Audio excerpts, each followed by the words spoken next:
नमस्कार मेरे प्यारे भाइयों, मेरे परमात्मा के प्यारे जीव हंसों। मैं परमपिता परमात्मा से यही अरदास करता हूं कि आप सब मेरे भाइयों का विवेक पहले से ज्यादा और ज्यादा से ज्यादा बढ़ता ही जाए और ऐसी कोई दुविधा ना रहे जो मेरे भाइयों के मन में 1% भी घर कर पाए। हर चीज बिल्कुल क्रिस्टल क्लियर होती चली जाए। मैं बस यही अरदास करता हूं उस सर्वशक्तिमान परमपिता परमात्मा से कि आप सबके जितने भी भरम हैं वो सब दूर हो जाए और सत्य के साथ आपका नाता ऐसा जुड़े कि दोबारा कोई ना तोड़ पाए। और जितने भी लोग आपको भरमाने के लिए अलग अलग तरह से वाणियों के गलत अर्थ करके समझाते हैं, उन सब से आप अपने विवेक के द्वारा बच सको और उनके अज्ञान को पहचान सको, ताकि बार बार आपको इस 84 के चक्कर में ना जाना पड़े, बार बार इन शरीरों में ना उलझना पड़े। इस देही से न्यारा, इन शरीरों से न्यारा उस आत्म ज्ञान को समझ के सदा सदा के लिए मुक्त हो सको। जितने भी ये अधूरे गुरु हैं, ये सब शरीरों में ही ध्यान लगाते हैं और शरीरों में ही अपने शिष्यों का भी ध्यान लगवाते हैं। ना तो ये कभी मुक्त हो पाते हैं और ना ही इनके शिष्य कभी मुक्ति को प्राप्त कर सकते हैं, क्योंकि जब तक आपने इस देह से अपना कनेक्शन नहीं तोड़ लिया, जब तक आपको इस देह में आना ही पड़ेगा। इस देह के अंदर आप कहीं भी ध्यान लगाते हो तो मेरे भाई वो देही ध्यान ही है, विदेही ध्यान नहीं है। इसीलिए साहिब ने बार बार बोला, नाम विदेह और ध्यान विदेहा, 2 लख पावे मिटे संदेहा। जब तक तुम्हें ध्यान विदेह यानी शरीरों से परे ध्यान लगाने वाला और नाम विदेह उस सच्चे नाम को पहचानने वाला भेदी गुरु नहीं मिल जाएगा, तब तक तुम्हारा जन्म और मरण समाप्त हो ही नहीं सकता। जितने भी ये गुरु बैठे हैं, ये सब के सब तुम्हारी सूरत को बाहर दुनिया से हटा के तुम्हारे शरीर में लगाने की बात करते हैं। अरे ब्रह्मांड छोड़ के अगर पिंड में भी ध्यान लगाने लग गए, बात तो एक ही है। जो पिंडे सोई ब्रह्मंडे, जिन खोजा तिन पाया। जिसने भी खोज करी उसने बताया कि बाहर जो कुछ भी है वो तुम्हारे शरीर में भी है। तो भाई चाहे बाहर ध्यान लगा लो इस दुनिया में, इस आंखों से दिखाई देने वाले ब्रह्मांड में, चाहे अंदर ध्यान लगा लो जो तुम्हारे शरीर के अंदर कोई भी स्थान हो, वो दोनों एक ही है। इस भ्रम में कोई ना रहे कि मैं बाहर मुखी से अंतर्मुखी हो जाऊंगा तो मेरी मुक्ति हो जाएगी, कदापि नहीं होगी। बहुत से गुरु मिलेंगे जो कहेंगे परमात्मा नाभि में है, परमात्मा हृदय में है, परमात्मा कंठ में है, परमात्मा शिव नेत्र तीसरे तिल में है, परमात्मा ब्रह्मरंध्र में है, परमात्मा मूल कमल में है, स्वाद कमल में है, अनाहत चक्र में है। बहुत से मिलेंगे, एक ढूंढोगे 1000 मिलेंगे, लेकिन विदेही ज्ञान देने वाला, विदेही भेद को जानने वाला, विदेही नाम समझाने वाला ऐसा गुरु इस पूरे ब्रह्मांड में दुर्लभ है। बहुत बड़े भाग होते हैं तब जाके ऐसा कोई पूर्ण संत मिलता है, अन्यथा 84 में ही धक्के खाते हुए आते हैं, जाते हैं और आते ही जाते हैं। रुक नहीं सकते। लेकिन कुछ अज्ञानी जीव क्या बोलते हैं कि ये दुनिया परमात्मा ने बनाई है, ये 1,84 जूने परमात्मा ने बनाई है। अरे भाई, अगर परमात्मा ने ही 84 लाख जूने बनाई हैं, तो तुम भक्ति भक्ति की रट क्यों लगा के बैठे हो? परमात्मा ने ही बनाई है, परमात्मा ही खत्म कर देगा, भक्ति की क्या जरूरत है? परमात्मा ने ही 84 लाख जूने बनाई, परमात्मा ने ही मनुष्य चोला दिया, परमात्मा ही मृत्यु होने पर मनुष्य चोले को अपने में लीन कर लेगा, आपकी आत्मा को मुक्ति दे देगा। वो उसकी मौज है, उसका हुक्म है। इतने बड़े बड़े ग्रंथ लिखने की जरूरत क्या पड़ गई? कोई नहीं समझ रहा इन बातों को। सबके सब केवल लिखे पढ़े हुए पड़े हैं, पढ़ा लिखा कोई नहीं मिलता। जिसको देखो लिखी बातों को ही पढ़ पढ़ के समझाने में लगा है। वो भी क्या समझा रहा है? टीका, ग्रंथों में जो टीका लिखा है, जो किसी ने लिख दिया है, उसी को पढ़ पढ़ के आगे समझाने में लगे हैं। अरे भाई, तुम्हारी जरूरत नहीं है। दुनिया भर की एप्लीकेशंस है, कोई भी ग्रंथ डाउनलोड करके उसका टीका पढ़ सकते हो, लेकिन सत्य को नहीं जान सकते, उसके सार को नहीं जान सकते। वाणियों के अर्थ करने वाला वो कितना विवेकी है? मुद्दा ये है, असली दिक्कत तब आती है जब ऐसा कोई आदमी वाणी के अर्थों को समझाने लग जाता है, उस शब्द गुरु की महिमा बताने लग जाता है, जिसने खुद कभी उसका अनुभव ना किया हो। सबसे बड़ी दिक्कत यहां पे आती है। शब्द का सही भेद ना होने के कारण वो वाणी तो सही पढ़ता है, लेकिन घुमा के फिर इस देही पे ही ले आता है सबको, क्योंकि उसके पास और कोई ज्ञान है ही नहीं, क्योंकि उसके पास शब्द का भेद है ही नहीं, शब्द का कोई अनुभव है ही नहीं। और कुछ तो ऐसे होते हैं जो किसी सही पंथ में चले भी जाते हैं, लेकिन इस भाव से कि मैं वहां का गुरु बन जाऊं, कोई प्रचारक बन जाऊं, मेरे भी आगे लोग माथे टेकें, मेरी भी बात को सुने, मैं भी कुछ अलग से करके दिखा दूं। तो ऐसे लोग ज्यादा से ज्यादा 8 महीने, 10 महीने, 12 महीने, इससे ज्यादा नहीं टिक पाते हैं किसी पंथ में, क्योंकि वो वहां पे अपना कल्याण करवाने नहीं गए होते, वो वहां खुद चौधरी बनने गए होते हैं।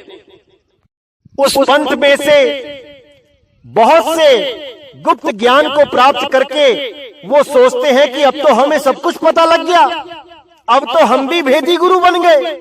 अरे नहीं भाई, तुम एक जीव ही रहोगे, एक जीव ही रहोगे, क्योंकि मदन साहिब के पंथ में अगर तो कोई अपना कल्याण करवाने आता है, वो 100% मुक्त होता है, लेकिन अगर 1% भी चतुराई लेके आता है, तो भाई उसका ऐसा हाल होता है कि वो ना घर का ना घाट का रह जाता है। वो ऐसा भ्रमित हो जाता है, क्योंकि मदन साहिब के ज्ञान में इतने रहस्य हैं कि आप समझ भी नहीं सकते कि कहां पर कौन सी वाणी क्या बता रही है, क्योंकि जो सत्य शब्द का भेदी होगा वही इन वाणियों को खोल सकता है, और किसी के बस की बात नहीं हो सकती। बहुत से लोग मुझे सृष्टि रचना के बारे में बताते हैं कि देखो, कबीर सागर में ये लिखा है, कबीर सागर में वो लिखा है, अनुराग सागर में ऐसे लिखा है, वैसे लिखा है। अरे भाई, किसी भी ग्रंथ में सृष्टि रचना खोली ही नहीं गई है, उसका केवल संकेत है। असली सृष्टि रचना वही जान सकता है जिसने शब्द को अनुभव किया है, जिसने शब्द को प्राप्त किया है। असल में सृष्टि रचना केवल वही खोल सकता है अपने अनुभव ज्ञान के द्वारा। जब तक आपको शब्द का अनुभव नहीं हो गया, उसमें रमण नहीं किया, जब तक आपको सृष्टि रचना समझ में ही नहीं आएगी। इसीलिए मैं सृष्टि रचना को और डिले कर रहा हूं, ताकि आपको पहले बेसिक मुद्दे क्लियर हो जाए। जब बेसिक क्लियर होंगे तब आपका भक्ति का योग बनेगा। और जब आप भेदी गुरु से शब्द का भेद प्राप्त करके उस विदेही नाम को प्राप्त करके भक्ति करोगे, और जब वो शब्द गुरु प्रकट होगा, तब आप सृष्टि रचना खुद खोल सकते हो। अच्छी तरह समझ लो, जिसको शब्द का पूर्ण अनुभव हो जाता है, सृष्टि रचना उसके आगे खुल जाती है। उसको सारे गुप्त भेद समझ में आ जाते हैं। वो किसी ग्रंथ का मोहताज नहीं रह जाता कि किसी ग्रंथ को देख के समझ में आएगा कि सृष्टि रचना कैसे हुई। अरे मैं कहता हूं आंखों देखी, और तू कहता कागज की लेखी। तेरा मेरा मनवा कैसे एक होई रे। जो लोग ग्रंथों में से सृष्टि रचना निकाल निकाल के दिखाते हैं, वो उसको अनुभव नहीं कर पाएंगे जब तक भेदी गुरु से शब्द का भेद ना मिल जाए और नाम विदेही प्राप्त ना हो जाए। तब तक कोई भी सृष्टि रचना खोल ही नहीं सकता, खोल ही नहीं सकता। तो आपको बताना चाहूंगा मैं, बहुत दिनों से मुझे बहुत से फोन आ रहे थे कि कुछ लोग जो हमारे पंथ में नाम दीक्षा लेने आए थे और अपनी अज्ञानता के कारण, अपने विकारों के कारण इस पंथ को छोड़ के चले गए।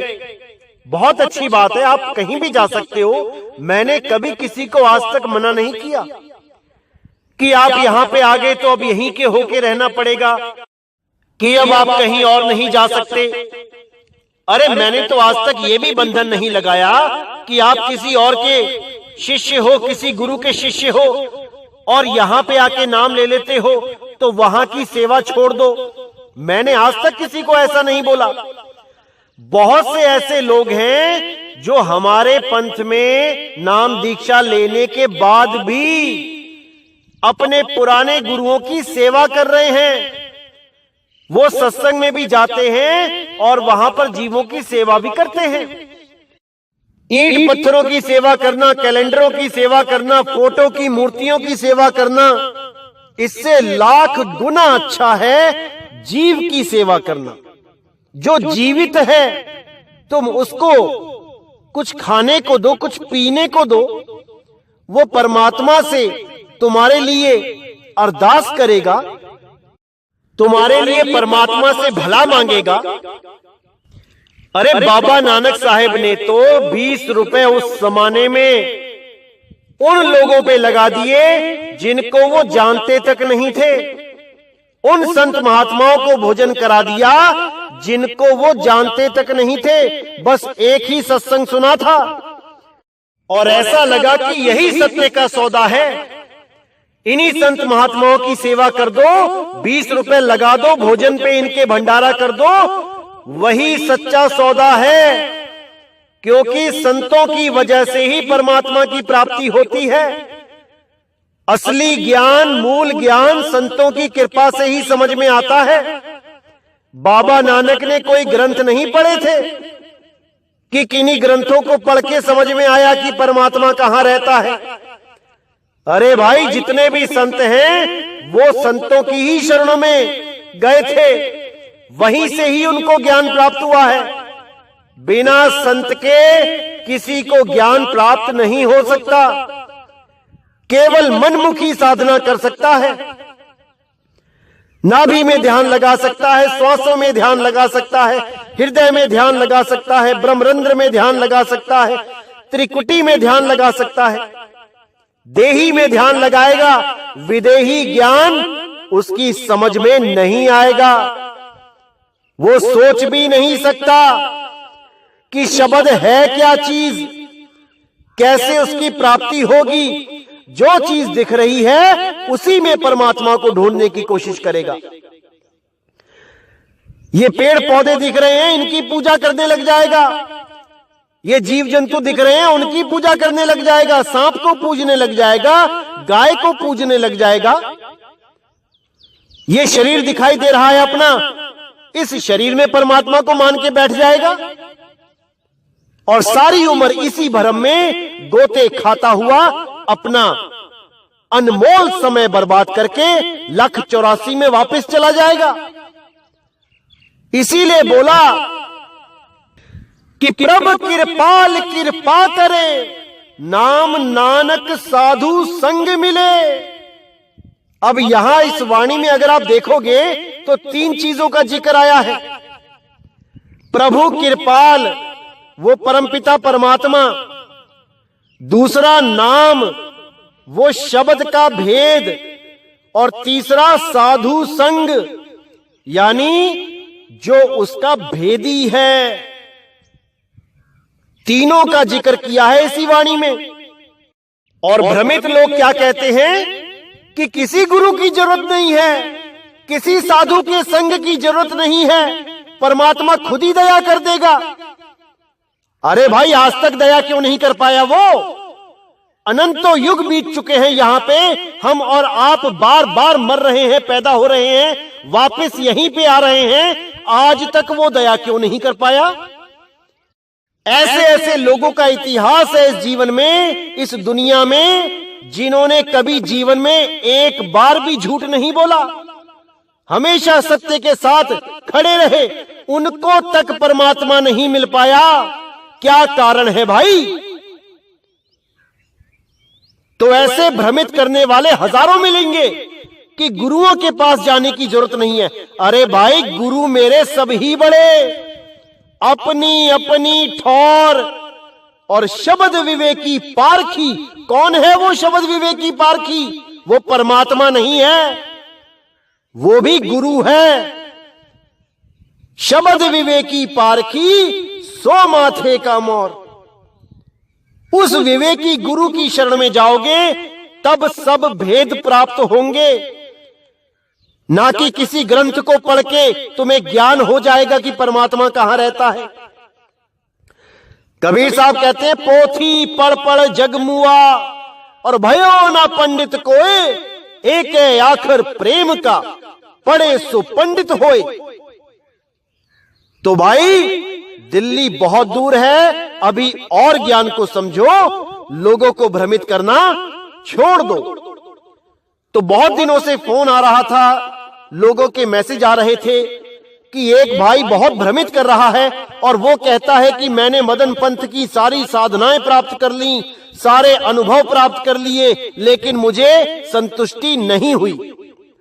मैंने झींगुर की आवाज सुन ली, फिर मैंने बिजली के करंट की आवाज सुन ली, फिर मैंने आ अक्षर की आवाज सुन ली, लेकिन मेरी संतुष्टि नहीं हुई, मुझे कोई आनंद नहीं आया। सब बेकार है, सब बकवास है, ये पंथ झूठा है। ऐसे बोल बोल के एक भाई ने बहुत लोगों को परेशान कर रखा है। तो आज मैं आपको असलियत बताऊंगा कि उसको क्या प्राप्ति हुई और उसने क्यों झूठ बोल बोल के लोगों को भ्रमित किया। आज इसके बारे में पूरा जिक्र करेंगे। और वो जिस पंथ से अब जुड़ा है, उन पंथों के प्रचारकों के विचार क्या हैं, आज इस पे भी बात करेंगे, ताकि हर प्रकार का संशय आपके दिमाग से निकल जाए। क्योंकि ये बहुत जरूरी हो गया था, क्योंकि बहुत सारे लोगों को इन्होंने फोन कर करके भ्रमित करने की कोशिश करी, लेकिन कर नहीं पाए। हार के उन लोगों ने मुझे बहुत फोन किए और बोला कि भाई इसका खुलासा करो, ये क्या कहना चाहता है, क्या बताना चाहता है। बहुत से लोगों को ये भ्रमित कर रहा है। तो मुझे आज मजबूरी में मुझे ये असलियत बतानी पड़ रही है। मैं इसका विरोधी नहीं हूं, मैं चाहता हूं कि ये प्रचार करे, जो भी ये कर रहा है प्रचार करे, लेकिन सच्चाई से। क्योंकि परमात्मा को पाने के लिए सबसे पहले सच्चा मन होना चाहिए। अगर आपका मन सच्चा नहीं है, अगर आप सत्य पे नहीं टिके हो, तो भाई प्रचार किया ना किया बराबर है। इसीलिए साहिब ने बोला सांच बराबर तप नहीं, झूठ बराबर पाप। जाके हृदय सांच है, वाके हृदय आप। तो आज इस पे सत्संग करेंगे और मैं परमात्मा से यही अरदास करूंगा कि इस भाई को परमात्मा सद्बुद्धि दे और इसका भी कल्याण करे। साहिब बंदगी सतनाम। तो पहले इस भाई की एक ऑडियो सुनेंगे जो इसी के घर के पास इन्हीं की गुरु बहन से इनकी जो बात हुई अनुभव के बारे में, कि इन्होंने क्या बताया, कि इनको किस चीज का अनुभव हुआ 1 साल में। आइए सुनते हैं। जीत के साथ बात हुई थी। जीत के साथ बात हुई थी। हाँ। क्या पुट्ठी बातें करे करा आप? क्या पुट्ठी बातें करा? क्या मिलता तो है नहीं कुछ। बताओ, सिद्धि भी कर ले करो आप बात। सिद्धि नहीं, वही सिद्धि होगी, सिद्धि कराएं तो फिर पुट्ठी कर लेंगे। बस वो काम हो गया आपका। तो उम्र 55 की, दिल 55 का। बताओ, समझ उम्र 55 की, दिल 55 का। समझाने की बजाय और उसने समझाने का क्या रह गया? कहीं बात क्या मिल रहा है? मिले तो है नहीं कुछ। किसी ने तो मिलना चाहिए। नहीं मिलना क्या, कहीं गुड़ की डली है क्या? किसी ने तो मिलता नहीं कुछ। क्या करना? नहीं, नितिन साहब ने ज्ञान समझा दिया। नहीं मिलता ज्ञान का क्या करा हम उसका? जो जहाँ लिखा हुआ वो तो कहीं नहीं रहे भाई। मनु पकड़ का बैठो। अगर सच्चाई लग रही है तो पकड़ो, नहीं सच्चाई लग रही है अपना छोड़ दो। सच्चाई लग नहीं रही। हाँ, वो तो कह रहे हैं, उन्होंने तो पहले ही बोल दिया भाई, सच्चाई लग रही तो पकड़ो, नहीं लग रही तो छोड़ दो। बोल रहे गलत लगाए हुआ आपको गलत लग रही है तो आप छोड़ दो। छोड़ देंगे, छोड़ेंगे, छुड़ाएंगे भी है, सारा काम करेंगे। तो क्या बात है? आप कौन से नियम पर चल रहे हैं? क्या आप नियम तो रब मिल जाए सारे पाप तो जहाँ जे रब नहीं मिलता कोई पाप नहीं ले। अरे पहले नियमों पे तो चलो अपने। चलो ठीक है, मनो ने नियम चाहिए, हम रखो अपने पास। अपने नियम तो सही। तो देखिए, यहां पर इस भाई ने अपने ही मुंह से स्वीकार किया कि भाई 1 साल में मुझे कुछ नहीं मिला। ना मुझे कोई आवाज सुनाई दी, ना मुझे कोई धुन सुनाई दी, ना ही मुझे कोई आनंद आया। अब ये क्यों नहीं आया, इसके पीछे क्या रीजन है? क्योंकि जब तक आपके विकार कंट्रोल नहीं होंगे, मतलब कि जब तक आप स्वयं विकारों से मुख मोड़ना शुरू नहीं करोगे, जब तक परमात्मा कभी दया नहीं करता। परमात्मा ने कभी नहीं बोला कि तुम कुछ भी उल्टा सुल्टा करते रहो और मैं तुम्हें दर्शन दे दूंगा, मैं तुम्हें अनुभव करवा दूंगा अगर तुमने किसी पंथ से नाम ले लिया जो सही नाम दे रहे हैं। अरे भाई, भले सही नाम मिल जाए तुम्हें, जब तक तुम अपने नियमों पे नहीं चलोगे वो परमात्मा कभी नहीं मिलेगा। 1 साल छोड़ो, 1000 साल लगे रहना तब भी नहीं मिलेगा। क्योंकि परमात्मा को मिलने के लिए कुछ नियम होते हैं, मर्यादाएं होती हैं, उन मर्यादाओं पे चलना ही पड़ता है। अगर परमात्मा से प्रेम है तो जो भी चीजें गुरु ने मना की हैं उनसे दूरी बनानी पड़ती है। जैसे आप किसी डॉक्टर के पास जाओ, आपका गला खराब है, तो अगर वो डॉक्टर सही दवाई भी दे रहा है तब भी वो परहेज बताता है कि भाई खटाई नहीं खानी है, कोई अचार नहीं खाना है, आइसक्रीम नहीं खानी है, ठंडा पानी नहीं पीना है। ये परहेज आपको मानना पड़ेगा। अगर आपने गला सही करवाना है तो भले कितनी दवाइयां खा लेना, अगर रोज आइसक्रीम खाते हो, 3 टाइम आइसक्रीम खाते हो, वो दवाई भी काम नहीं करेगी। इसको अच्छी तरह गांठ बांध लो मेरे भाई। पहले अपने मन को शोधना पड़ेगा, विचार करना पड़ेगा, मैं क्या गलत कर रहा हूं, किस कारण मेरी भक्ति नहीं बन पा रही है, मैं क्या खा रहा हूं, मैं क्या पी रहा हूं, मैं कुछ गलत तो नहीं खा रहा, मैं कुछ गलत तो नहीं पी रहा, मैं किसी के ऊपर क्रोध तो नहीं कर रहा, मैं कहीं लालची तो नहीं हो गया। ये सब देखना पड़ता है, इस पे कंट्रोल करना पड़ता है।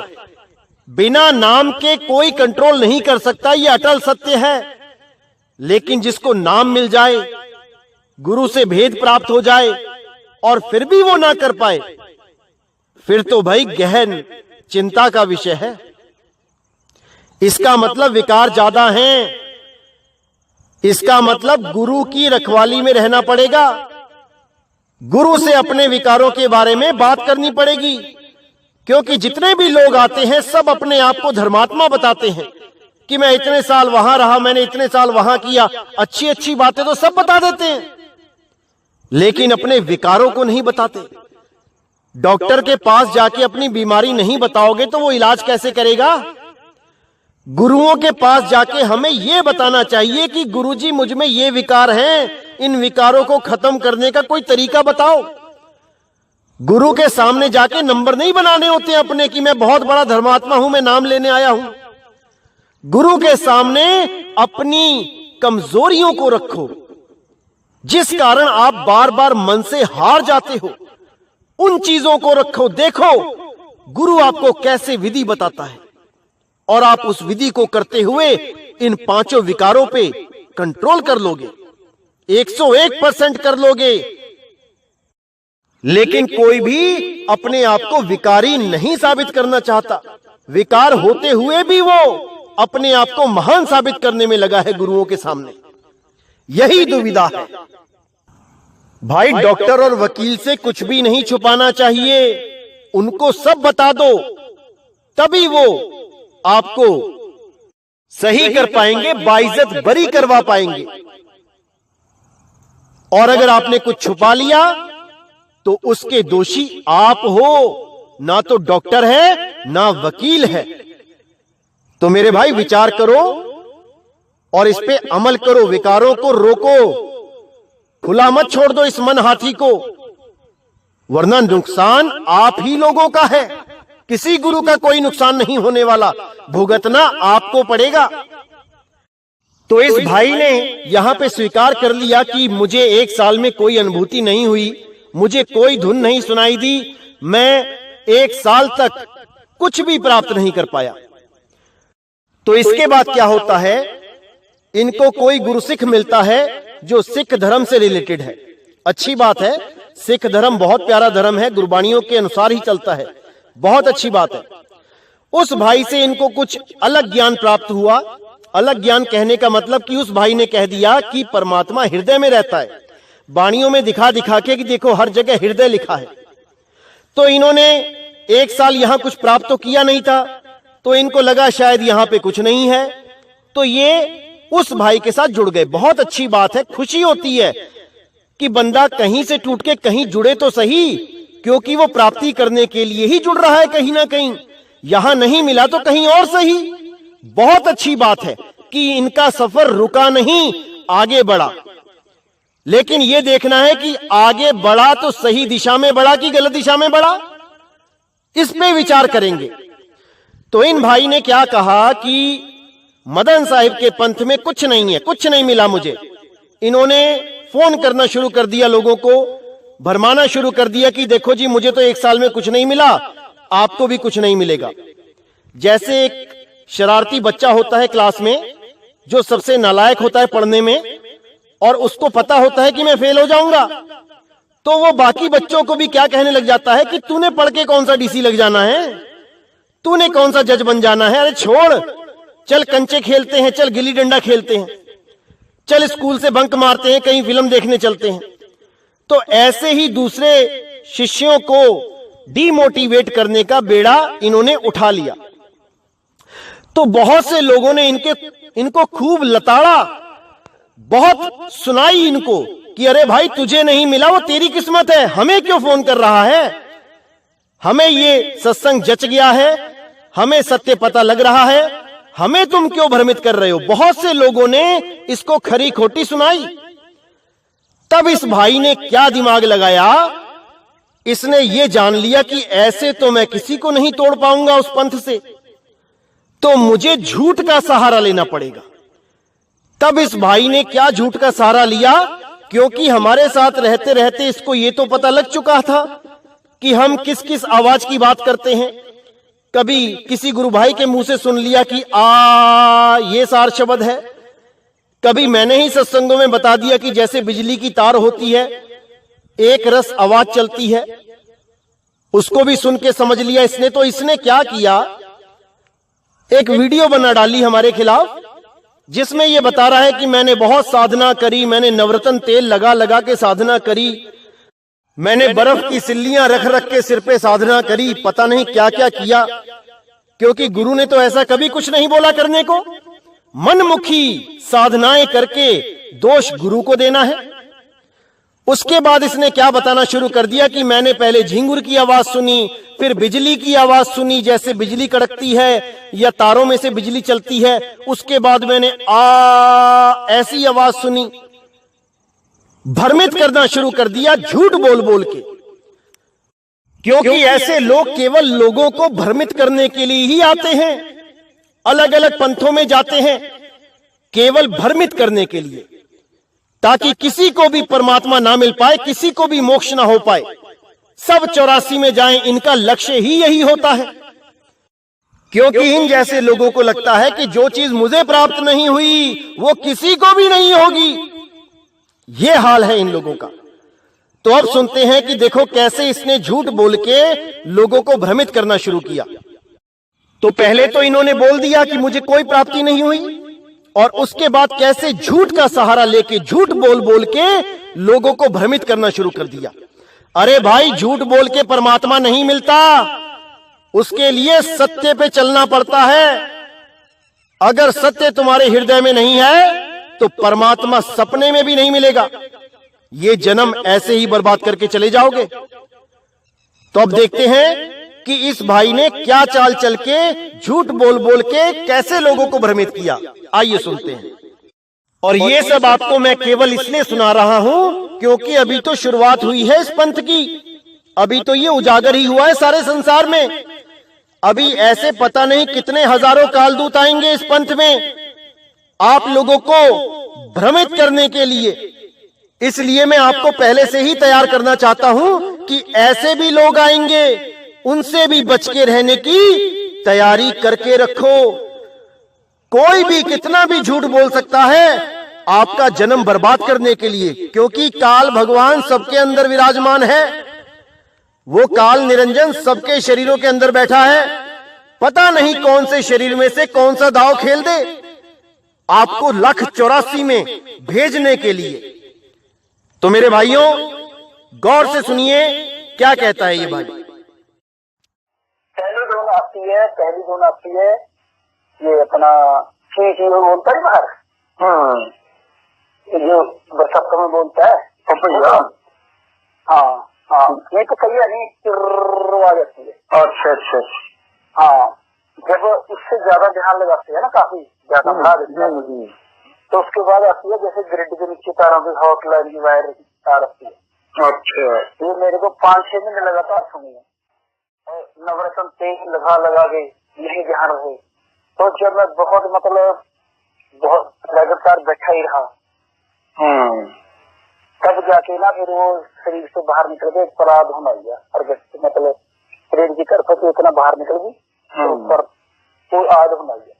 असली याद होनी यानी कि शरीर को लडुला हो जाता था, मतलब फुल वर्ग हो जाता था। अब ये नहीं सकती है कि ब्रह्मांड किस तरह कर रहा है, वो नाम क्या है, इसी के नाम बता रहे हैं जीवन पे। अच्छा,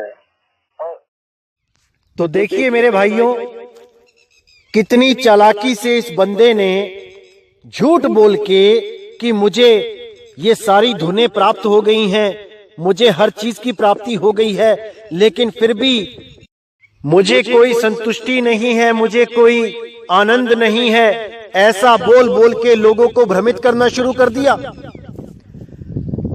देखो मेरे भाइयों, कोई भी किसी भी पंथ में आता है, किसी भी पंथ से जाता है, चाहे वो हमारे पंथ में आके कहीं चला जाता है, हमें इससे कोई दिक्कत नहीं है, कोई भी दिक्कत नहीं है। हर जीव को अधिकार है, वो कहीं भी आ सकता है, कहीं भी जा सकता है। मैं किसी की खिलाफत नहीं कर सकता, क्योंकि हर बंदे को पूर्ण अधिकार है।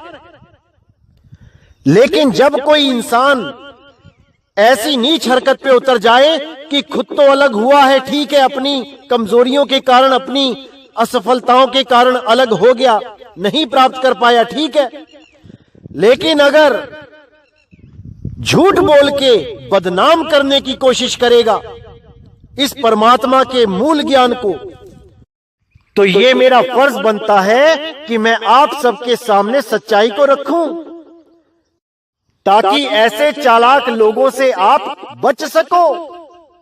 ये मेरा पूरा फर्ज बनता है।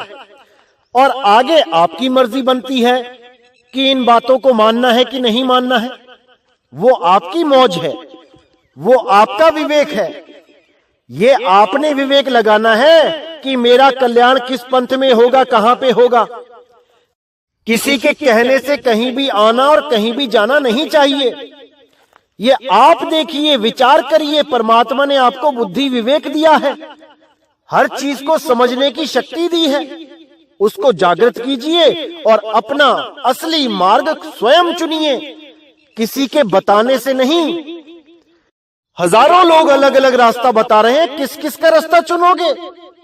अरे भाई, सबकी सुनो, सबकी सुनो, लेकिन विश्वास अपने विवेक पे करो, विश्वास स्वयं पे करो। क्योंकि अगर दूसरों पे विश्वास करोगे तो क्या पता वो गलत रास्ते पे जा रहा है और आप भी चले जाओ उसके पीछे और अपना जन्म बर्बाद करके 84 में चले जाओ। और जब दोनों बैल बन के आ जाओगे, किसान तो जोत लेगा दोनों को, फिर बस एक दूसरे का मुंह ही ताकोगे कि भाई तूने क्यों मुझे फंसा दिया। इल्जाम दूसरे पे लगाओगे, वो कहेगा तू पागल था क्या, तेरे पास अपनी बुद्धि नहीं थी, मैंने तो वैसे ही बोल दिया था, गलती तेरी है जो तूने मेरी बात मान ली। तो एक गलत रास्ता चुनने के कारण दोनों बैल बन के जोते जाएंगे। इसलिए मेरे भाइयों, पूरा विवेक लगाना है। बार बार विवेक की दुहाई इसीलिए देता हूं कि मेरी भी बात को सत्य मत मान लेना कि नितिन बोल रहा है तो सच ही बोल रहा है। पूर्ण विवेक लगाना है, अच्छी तरह समझना है। मीटर मैंने आपको बता दिया है क्या है। मीटर है संतों की वाणियां, उन वाणियों पे विचार करना है। परमात्मा को पाना है तो सारे भ्रमों से दूर होना पड़ेगा। हर प्रकार के भ्रम को दूर करके ही उस मालिक तक पहुंचा जा सकता है। और सबसे बड़ा भ्रम क्या है? ये देह, ये इंसानी देह ही सबसे बड़ा भ्रम है कि इस देही के अंदर परमात्मा बैठा है। अरे इस देही के अंदर परमात्मा बैठा होता तो इस देही से कोई गलत काम होता ही नहीं। हर जगह परमात्मा ही परमात्मा है। फिर क्यों इतने अत्याचार पाप हो रहे हैं यहां पे? तो मेरे भाई, इस देही में जीव बैठा है और जीव ही गलतियां करता है, जीव ही पश्चाताप करता है। तो अच्छी तरह इसको समझ लो। परमात्मा अजूनी है, वो जूनों में नहीं आता, वो शरीरों में नहीं आता। और जीव वो जूनों में भटक रहा है। इसीलिए साहिब ने बोला, जग में जीव अनंत न जाने पीव को, बहुत कहा समझाए 84 के जीव को। इस 84 लाख जूनों में जो जीव भटक रहा है उसको मैंने बहुत समझाया कि तू जहां ढूंढ रहा है वहां वो वस्तु नहीं है। वस्तु कहीं ढूंढे कहीं, कैसे लागे हाथ। अरे गुप्त वस्तु तब मिले, भेदी लीजे साथ। जब भेदी गुरु मिल जाता है, जब वो बोध करा देता है, तब हर चीज समझ में आने लग जाती है। लेकिन केवल उसको आती है भाई, प्राप्ति उसको होती है जो सच में मुक्ति चाहता है। जो हमारे पंथ में आते हैं ज्ञान समझने के लिए कि मैं जल्दी जल्दी ज्ञान समझ लूं, 8 महीने 10 महीने 12 महीने में फिर मैं भी गुरु बन के बैठ जाऊंगा, उन लोग को परमात्मा नहीं मिलता। भले गुरु पद को प्राप्त कर लें, लेकिन परमात्मा को प्राप्त नहीं कर सकते, क्योंकि परमात्मा को प्राप्त करने के लिए आपको पूर्ण शिष्य बनना पड़ता है।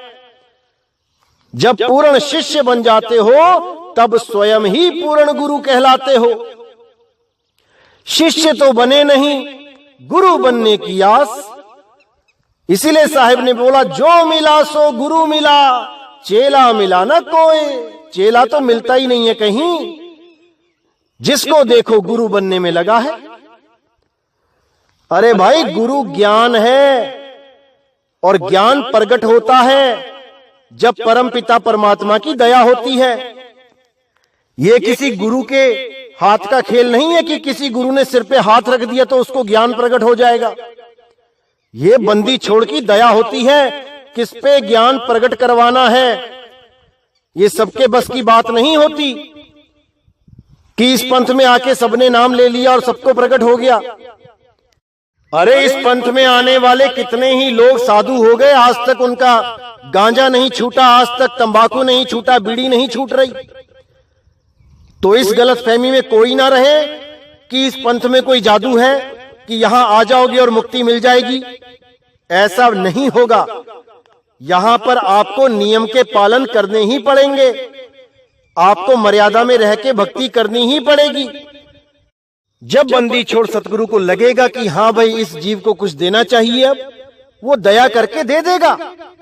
आप छीन नहीं सकते उससे। आप भिखारी हो उसके दर के और वो दाता है। जब उसकी मौज होगी वो तभी देगा।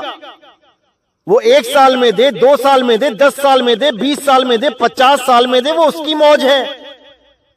आप कोई केस नहीं कर सकते उसके ऊपर कि मैंने इतने साल भक्ति करी, मुझे कुछ नहीं मिला। भिखारी केवल मांग सकता है, दावा नहीं कर सकता कि मैंने 1 घंटे तक भीख मांगी, इस भाई ने मुझे कुछ नहीं दिया, मैं इस पे केस कर दूंगा। भिखारी हो, भिखारी बन के रहो परमात्मा के आगे। तो मेरे भाइयों, मैं बस यही जागृति देना चाहता हूं, आपको सावधान करना चाहता हूं, क्योंकि अभी शुरुआत है। अभी पता नहीं कैसे कैसे लोग इस पंथ में आएंगे, जुड़ेंगे और अपना कार्य सिद्ध करने में लगेंगे। अभी बहुत से आएंगे। आपने तो देख ही लिया है कि हमारा YouTube चैनल शुरू होने के बाद जब ज्ञान की वर्षा शुरू हो गई तो कैसे अलग अलग तालाबों में मेंढक आ गए। अभी तक सब गायब थे, जैसे ही बारिश आई सारे मेंढक आ गए बाहर। अभी बहुत आएंगे, देखते जाओ, क्योंकि भाई समय आ चुका है सत्य सत्य का निर्णय करने का, नीर छीर का निबेड़ा करने का वक्त आ गया है। और सारा ब्रह्मांड इस सत्य सत्य को जान के अपना आत्म कल्याण करेगा। ये निर्धारित है, ये समय प्री प्लान्ड है, इसमें कोई बदलाव नहीं कर सकता। तो भाइयों, हर चीज को समझना है, पूरा विवेक जगाना है। तो इस भाई ने बहुत से लोगों को फोन करके भ्रमित करना चाहा, लेकिन इसकी दाल नहीं गली। बहुत से लोगों ने मुझे बताया, उनमें से मैं एक भाई की ऑडियो सुनाना चाहूंगा आपको, जो अभी हमारे पंथ में जुड़ा तो नहीं है, लेकिन इतना विवेक जागृत हो गया है कि ऐसे एक छोड़ो 1000 काल के दूत जोर लगा के थक जाएंगे, तब भी ऐसे लोगों को भ्रमित नहीं कर पाएंगे। तो आइए सुनते हैं उस भाई के विचार। साहिब बंदगी सतनाम। तो देख, ਤੁਸੀਂ ਆਪ ਦਾ ਮਤਲਬ ਇਸ ਚੀਜ਼ ਤੋਂ ਪਿੱਛੇ ਹਟ ਕੇ ਰਸਤੇ ਉੱਤੇ ਉਹਨਾਂ ਜੀਵਨ ਨੂੰ ਨਾ ਪਿੱਛੇ ਹਟਾਓ। ਤੁਸੀਂ ਪਿੱਛੇ ਹਟ ਕੇ ਕੋਈ ਗੱਲ ਨਹੀਂ। ਇਸ ਪੰਥ ਦੇ ਵਿੱਚ ਪਤਾ ਨਹੀਂ ਕਿੰਨੇ ਸੋਹਣਦਾਸ ਜੀ ਆਏ, ਕਿੰਨੇ ਬਾਜੇ। ਉਹਦੇ ਨਾਲ ਕੋਈ ਮੈਟਰ ਨਹੀਂ ਕਰਦਾ ਉੱਥੇ। ਪਿੱਛੇ ਅਗਰ ਹੈਪੀ ਜੀ ਚਲੇ ਜਾਣਗੇ ਤਾਂ ਵੀ ਗੱਲ ਨਹੀਂ, ਆ ਜਾਣਗੇ ਤਾਂ ਵੀ ਗੱਲ ਨਹੀਂ। ਮੈਂ ਬਾਜਾ ਉੱਥੇ, ਮੈਂ ਉੱਥੋਂ ਆ ਕੇ ਕਦੇ ਉੱਥੇ ਕੋਈ ਚੱਕਰ ਨਹੀਂ ਹੈਗਾ। ਉਹ ਗੱਲ ਨਹੀਂ ਹੈਗੀ। ਪਰ ਹੋਰ ਜੀਵਨ ਨੂੰ ਨਾ ਬੈਠਾਓ ਤੁਸੀਂ। ਉਹ ਜਾਣ ਉੱਥੇ ਆਪਣਾ ਦੇਖਣ, ਉਹਨੂੰ ਵਧੀਆ ਲੱਗੂਗਾ, ਉਹਦਾ ਮਨ ਟਿਕੂ ਉੱਥੇ ਤਾਂ ਰਹਿਣਗੇ ਨਾ ਸੀ। ਪਰ ਤੁਸੀਂ ਰਿਕਰੋ ਨਾ ਕਹੋ ਇਸ ਤਰ੍ਹਾਂ ਵੀ, ਮੈਨੂੰ ਨਾ ਕਹੋ ਉੱਥੇ ਕੁਛ ਨਹੀਂ ਹੈਗਾ। ਵੀ ਜੋਗੀਆਂ ਵਾਲੀ ਸਾਧਨਾ ਜੀ ਉੱਥੇ ਦਾ ਉੱਥੇ ਤਾਂ ਜੋਗੀ 20 ਘੰਟੇ ਬੈਠਦੇ ਨੇ। ਮੈਂ ਕਿਹਾ ਕੱਲ ਤਾਂ ਤੁਸੀਂ ਕਹਿੰਦੇ ਸੀਗੇ ਵੀ ਆਪਾਂ ਚਾਰ ਕੰਮ ਜਾਵਾਂਗੇ, ਇੱਕ ਦਿਨ ਵਿੱਚ ਸਾਰੀ ਉਹਨੇ ਇਕੱਠੀ ਕਰ ਦਾਂਗੇ, ਇਹ ਕਰ ਦਾਂਗੇ, ਉਹ ਕਰ ਦਾਂਗੇ, ਵਾਹ ਕਰ ਦਾਂਗੇ। ਅੱਜ ਆਪਾਂ ਕਹਿ ਰਹੇ ਹਾਂ ਵੀ ਉੱਥੇ ਕੁਛ ਨਹੀਂ ਹੈਗਾ। ਠੀਕ ਹੈ, ਤੁਹਾਨੂੰ ਨਹੀਂ ਮਿਲਿਆ ਕੋਈ ਗੱਲ ਨਹੀਂ, ਪਰ ਤੁਸੀਂ ਮੈਨੂੰ ਨਾ ਇਸ ਗੱਲ ਨੂੰ ਕੰਪੈਲ ਕਰੋ ਵੀ ਹਾਂ ਭਾਈ ਤੂੰ ਵੀ ਨਾ ਜਾ ਉੱਥੇ। ਮੈਨੂੰ ਸਤਸੰਗ ਭੇਜ ਦਿੱਤੇ ਨਿਹੰਗ ਸਿੰਘ ਕੋਈ ਅੱਜ ਕੱਲ ਉਹ ਨਿਹੰਗ ਸਿੰਘ ਬਣਦਾ। ਹਾਂ ਮੈਂ ਕਿਹਾ ਵੀਰੇ ਠੀਕ ਹੈ ਤੂੰ ਜਿਵੇਂ ਹੈਗਾ ਤੇਰਾ, ਪਰ ਮੈਂ ਕਿਹਾ ਮੈਂ ਤਾਂ ਤੁਹਾਨੂੰ ਸੁਣ ਲਿਆ, ਮੇਰਾ ਮਨ ਪੱਕਾ ਇਸ ਚੀਜ਼ ਨੂੰ ਐਗਰੀ ਹੈ, ਮਨ ਮੰਨਦਾ ਮੇਰਾ। ਮੈਂ ਤਾਂ ਇੱਕ ਵਾਰੀ ਗੁਰੂ ਜੀ ਦਾ ਨਾਮ ਲੈਣ ਵੀ ਦਊਂਗਾ ਤੇ ਗੁਰੂ ਜੀ ਤੋਂ ਭੇਟ ਵੀ ਦਊਂਗਾ, ਉਹਦੀ ਭਗਤੀ ਵੀ ਕਰੂੰਗਾ। ਉਸ ਤੋਂ ਬਾਅਦ ਮੈਂ ਰਿਜ਼ਲਟ ਦੇਖੂੰਗਾ ਵੀ ਇਹ ਰਿਜ਼ਲਟ ਕਿੱਥੇ ਪਹੁੰਚਦਾ ਮੇਰਾ। ਕਿਉਂਕਿ ਕਈ ਵਾਰੀ ਆਪਾਂ ਹੀ ਕਹਿ ਦਿੰਦੇ, ਤੁਸੀਂ ਮੈਨੂੰ ਕਿਹਾ ਉਹੀ ਗੱਲ ਮੈਂ ਦੁਹਰਾਉਣ ਜਾ ਰਿਹਾ ਵੀ ਗੁਰੂ ਵਿਚਾਰਾ ਕਿਆ ਕਰੇ ਜਾਂ ਸਿੱਖਣ ਵਿੱਚ ਚੂਕ, ਹਨਾ। ਹਾਂਜੀ, ਤੋ ਮਤਲਬ ਪਹਿਲੀ ਰਿਜ਼ਲਟ ਕੱਢ ਦੇਣਾ।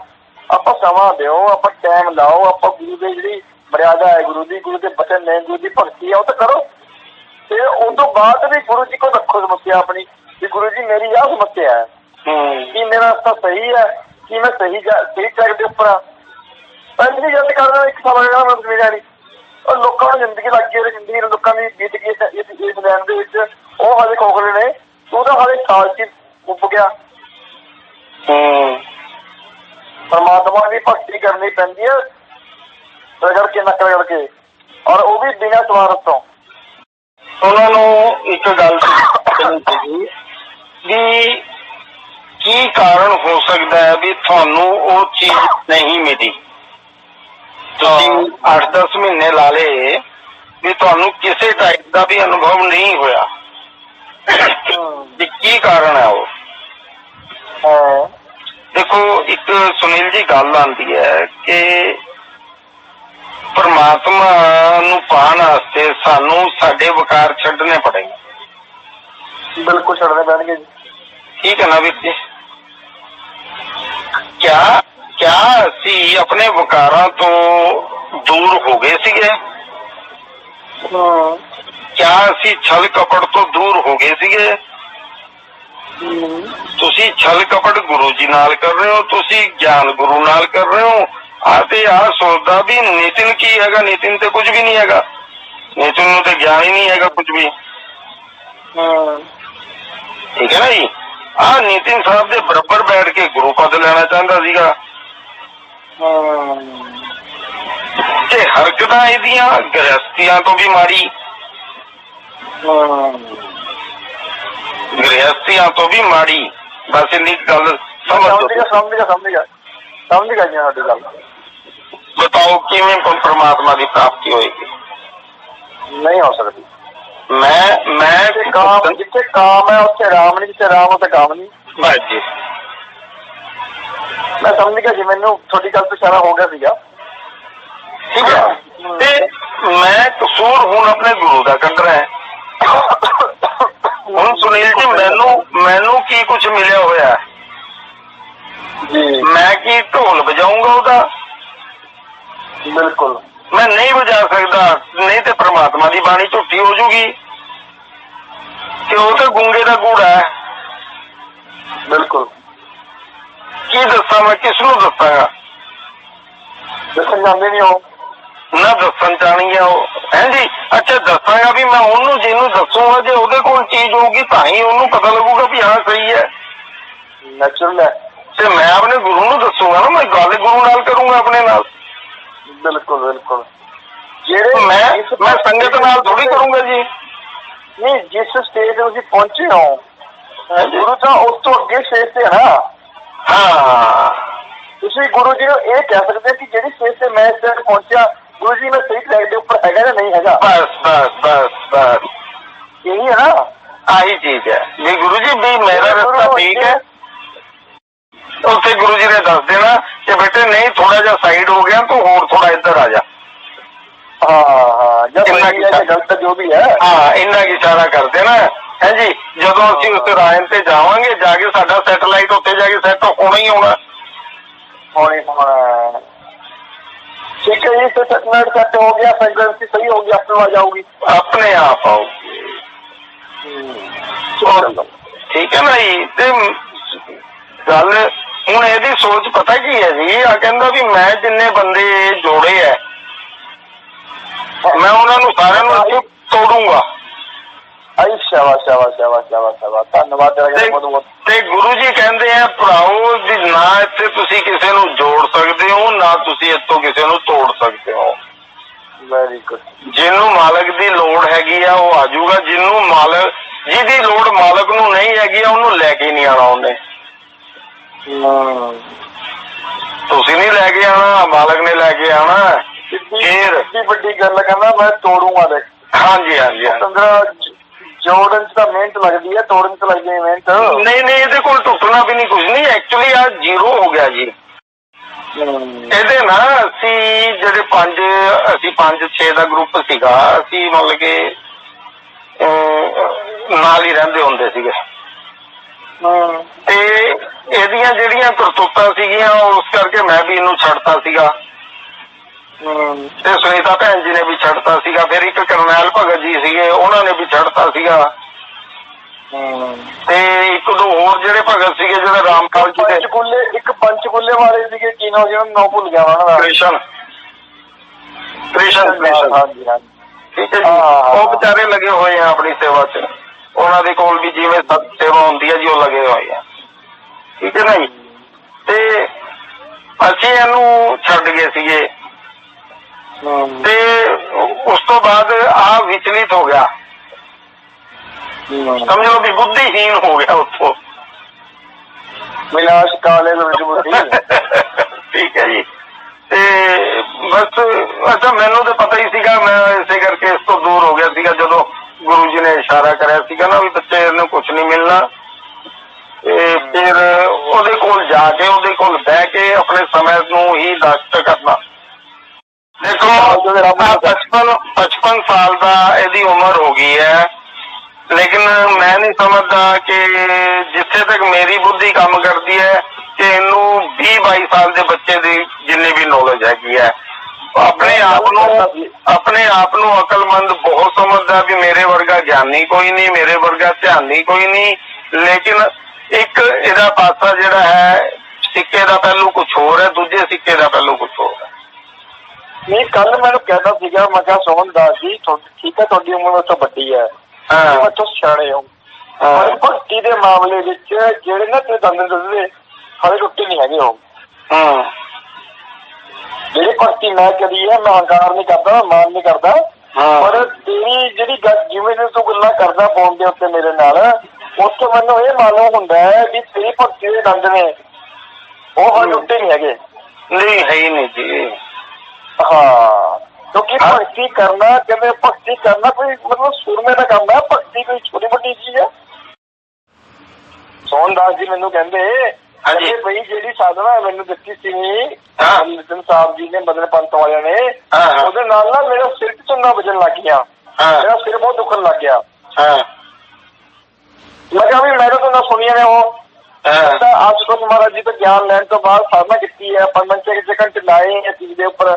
ਮੈਨੂੰ ਵੀ ਸੁਣੀ ਹੈ, ਅੰਦਰ ਘੰਟੇ ਵੀ ਸੁਣੀ ਹੈ, ਦਿਨਾਂ ਵੀ ਸੁਣੀ ਹੈ, ਮਰਦੰਗ ਵੀ ਸੁਣੀ ਹੈ, ਮੇਰੇ ਤਾਂ ਸਿਰ ਦੁਖਣ ਲੱਗਿਆ ਨਹੀਂ। ਜਿਹੜਾ ਸਿਰ ਦੁਖਣ ਲੱਗਾ ਵੀ 1 ਸਾਲ ਦੇ ਵਿੱਚ ਮੈਂ 10-10 ਸਾਲ ਲਾਇਆ ਇੱਧਰ, ਔਰ ਮੈਨੂੰ ਤੁਰਨਾ ਵੀ ਸੁਣੀਆਂ ਨੇ, ਪਰ ਮੇਰੇ ਤਾਂ ਸਿਰ ਦੁਖਣ ਲੱਗਿਆ ਨਹੀਂ। ਅਜੀਬ ਜਿਹੀਆਂ ਗੱਲਾਂ, ਜਿਵੇਂ ਉਹਨਾਂ ਦੀ ਉਮਰ ਹੈ ਨਾ, ਸਿਆਣਪ ਉਮਰ ਹੈ, ਜਿਵੇਂ ਸਿਆਣੀ ਉਮਰ ਹੈ, ਜਿਵੇਂ ਤਜਰਬਾ ਹੋਣਾ ਚਾਹੀਦਾ ਬੰਦੇ ਨੂੰ ਭਗਤੀ ਦਾ ਇਸ ਲੈਵਲ ਤੇ ਆ ਕੇ, ਉਹ ਨਹੀਂ ਹੈ। ਉਹ ਸਿਆਣਾ ਹੋ ਗਿਆ ਜੀ, ਬੱਚਿਆਂ ਦੀ ਗੱਲਾਂ, ਉਹ ਸਿਆਣਾ ਹੋ ਗਿਆ। ਤਾਂ ਹੀ ਤੇ ਕਹਿ ਰਿਹਾ ਵੀ ਉਹ ਸਿਆਣਾ ਹੋ ਗਿਆ, ਜਿਵੇਂ ਬੁੜੇ ਦੀ ਮੱਤ ਮਾਰੀ ਜਾਂਦੀ ਹੈ ਨਾ। ਠੀਕ ਹੈ ਨਾ। ਤੇ ਹੁਣ ਜਿਉਂ ਉਹਦੀ ਉਮਰ ਹੋ ਰਹੀ ਹੈ, ਮੈਂ ਕਿਹਾ ਤੂੰ ਕਿਸੇ ਹੋਰ ਨੂੰ ਨਾ ਇਹ ਗੱਲਾਂ ਕਹੀ, ਮੈਨੂੰ ਕਹਿੰਦੀ ਕੋਈ ਗੱਲ ਨਹੀਂ। ਚਲੋ ਨਹੀਂ, ਆ ਤੇ ਆਉਣੇ ਵਾਲਾ ਜਿਹੜਾ ਟਾਈਮ ਹੈ ਨਾ ਜੀ, ਜਿਹੜਾ ਸਾਨੂੰ ਦਿਖ ਰਿਹਾ, ਇਹਦੇ ਤੇ ਕੋਈ ਵਿਸ਼ਵਾਸ ਨਹੀਂ ਕਰੇਗਾ। ਹੋ ਸਕੇ ਤੇ ਇਹਦੀ ਝਾੜ ਪੱਤ ਕਰਦੇ ਕੋਈ ਨਾ ਕੋਈ, ਜਿਵੇਂ ਤੁਸੀਂ ਕਰਤੀ।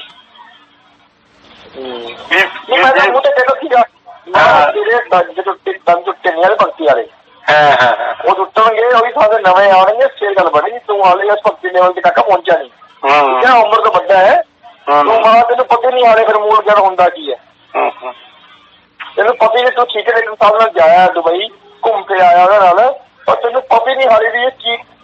ਮੈਂ ਤਾਂ ਬਲਕਿ ਹੈਰਾਨ ਆ ਵੀ ਐਡੀ ਵਧੀਆ ਨੌਲੇਜ, ਸਿਰੇ ਦੀ ਨੌਲੇਜ, ਬੈਸਟ ਨੌਲੇਜ ਜਿਹੜੀ ਆਲ ਵਰਲਡ ਦੇ ਵਿੱਚ ਆਪਾਂ ਨੂੰ ਨਹੀਂ ਮਿਲਣੀ, ਉਹ ਨਿਤਨ ਸਾਹਿਬ ਜੀ ਦਾ ਬਹੁਤ ਬਹੁਤ ਆਪਾਂ ਨੂੰ ਆਉਣਾ ਚਾਹੀਦਾ ਵੀ ਉਹਨਾਂ ਨੇ YouTube ਦੇ ਉੱਪਰ ਆਪਾਂ ਨੂੰ ਫ੍ਰੀ ਚ ਮਿਲ ਰਹੀ ਹੈ। ਬਿਲਕੁਲ ਬਿਲਕੁਲ ਜੀ, ਬਿਲਕੁਲ। ਇਹ ਤਾਂ 9 ਲੱਖ ਰੁਪਇਆ ਦੇ ਕੇ ਨਾ ਜੇ ਕਿਤੇ ਬੈਠੀਏ ਆਪਾਂ ਅੱਧੇ ਪੌਣੇ ਘੰਟੇ ਵਾਸਤੇ ਕਿਤੇ ਕਮਰੇ ਚ, ਕਿਤੇ ਹਾਲ ਦੇ ਵਿੱਚ, ਤਾਂ ਵੀ ਨਹੀਂ ਮਿਲਣੀ। ਨਹੀਂ ਮਿਲਦੀ ਜੀ, ਨਹੀਂ ਮਿਲਦੀ। ਇਹ ਫ੍ਰੀ ਚ ਮਿਲਣ ਲੱਗ ਰਹੀ ਹੈ, ਔਰ ਸਭ ਤੋਂ ਬੈਸਟ ਨੌਲੇਜ। ਤਾਂ ਹੀ ਤੇ ਕਦਰ ਨਹੀਂ ਨਾ ਜੀ, ਤਾਂ ਹੀ ਕਦਰ ਨਹੀਂ। ਹਾਂਜੀ, ਤਾਂ ਹੀ ਕਦਰ ਨਹੀਂ। ਮੈਨੂੰ ਮੇਰੇ ਡੈਡੀ ਜੀ ਨੇ ਕਿਹਾ, ਕਹਿੰਦਾ ਪੁੱਤ, ਕਹਿੰਦਾ ਵੀ ਤੂੰ 15 ਸਾਲ ਤੈਨੂੰ ਹੋ ਕੇ ਜੁੜੇ ਹੋਏ ਆਪਣੇ ਇੱਧਰ ਮੁਰਗਾਂ ਵਾਲਿਆਂ ਨਾਲ, ਤੂੰ ਕਿਸ ਗੱਲ ਤੇ ਛੋੜਦੀ? ਕੀ ਤੈਨੂੰ ਲੱਗਿਆ ਇਸ ਗਿਆਨ ਦੇ ਵਿੱਚ? ਮੈਂ ਕਿਹਾ ਬਾਊ ਜੀ, ਮਾਂ ਤੁਸੀਂ ਮੇਰੇ ਤੋਂ ਨਾ ਪੁੱਛੋ, ਆਹ ਸਤਸੰਗ ਹੈ, ਆਹ ਸੁਣੋ ਪਹਿਲਾਂ। ਆਹ ਸੁਣ ਲਓ, ਠੀਕ ਹੈ ਗੱਲ ਜੀ। ਇਹ ਸਤਸੰਗ ਸੁਣਨ ਤੋਂ ਬਾਅਦ ਤੁਹਾਡੇ ਪਸੰਦ ਦਾ ਉੱਤਰ ਨਾ ਮਿਲਿਆ ਮੈਨੂੰ ਕਹਿ ਦਿਓ। ਹਾਂਜੀ ਹਾਂਜੀ ਹਾਂਜੀ ਹਾਂਜੀ। ਉਹ ਮੇਰੇ ਬਾਊ ਜੀ ਸਤਸੰਗ ਸੁਣਿਆ ਜੀ, 1 ਵਾਰੀ, 2 ਵਾਰੀ, 3 ਵਾਰੀ। ਹਾਂਜੀ। ਉਹ ਸਤਸੰਗ ਸੁਣਨ ਤੋਂ ਬਾਅਦ ਉਹਨੇ ਸਿਰ ਝੁਕਾਤਾ ਸਤਸੰਗ ਦੇ ਮੂਹਰੇ, ਕਹਿੰਦਾ ਬਾਕੀ ਸਹੀ ਹੈ। ਬਿਲਕੁਲ ਬਿਲਕੁਲ ਬਿਲਕੁਲ। ਅੱਛਾ। ਬਾਬਿਆਂ ਤੋਂ ਤੇ ਮੈਨੂੰ ਬੜੀ ਅਲਰਜੀ ਸੀਗੀ, ਠੀਕ ਹੈ, ਬੜੀ ਅਲਰਜੀ ਸੀਗੀ।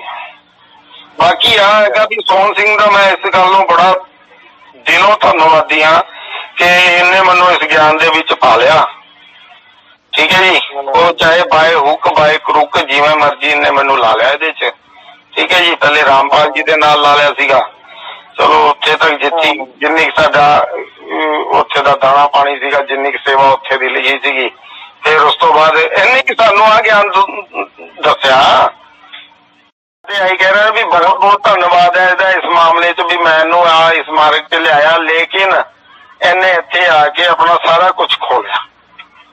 ਤੁਸੀਂ ਇਹ ਨਾ ਕਹੋ ਜੀ ਵੀ ਇਹ ਲਿਆਇਆ ਨਹੀਂ। ਚਲੋ ਪਤਾ ਕੀ ਹੁੰਦਾ ਹੈ ਸਾਹਿਬ, ਇੱਕ ਗੱਲ ਦੇਖੋ ਕਿ ਮਾਲਿਕ ਜਰੀਆ ਬਣਾਉਂਦੇ ਆ, ਮਾਲਿਕ ਆਉਂਦੇ ਨਹੀਂ।